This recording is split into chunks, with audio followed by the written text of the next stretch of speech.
જય શ્રી કૃષ્ણ બધા મિત્રોને, welcome to my mini vlog.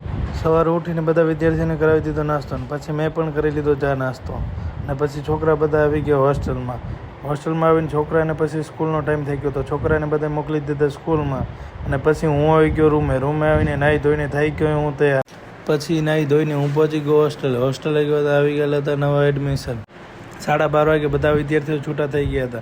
અને પછી આવી ગયા બધા ભોજનાલયમાં જમવા માટે. બધા વિદ્યાર્થીઓને જમાડી લીધું. જમાડીને પછી બધાને કરવા દીધો આરામ કરીને વળી 4 વાગે થઈ ગયો નાસ્તોનો ટાઈમ. તેથી બધા વિદ્યાર્થીઓને પહોંચાડી દીધા નાસ્તો કરવા માટે.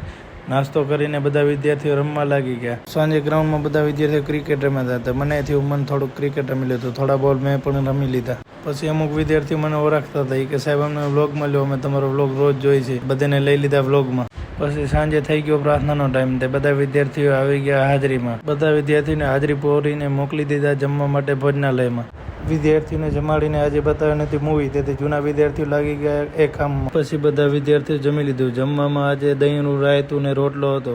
આજે જમવામાં થોડીક વધારે મજા આવી. પછી મેં પણ જમી લીધું અને પછી લઈ આવ્યો બધા વિદ્યાર્થીને ટીવી બતાવવા માટે. કરી દીધું મૂવી ચાલુ. મિત્રો, આજનો વ્લોગ સારો લાગ્યો તો લાઈક અને ફોલો કરવાનું ભૂલાય નહીં. જય શ્રી કૃષ્ણ, ગુડ નાઇટ.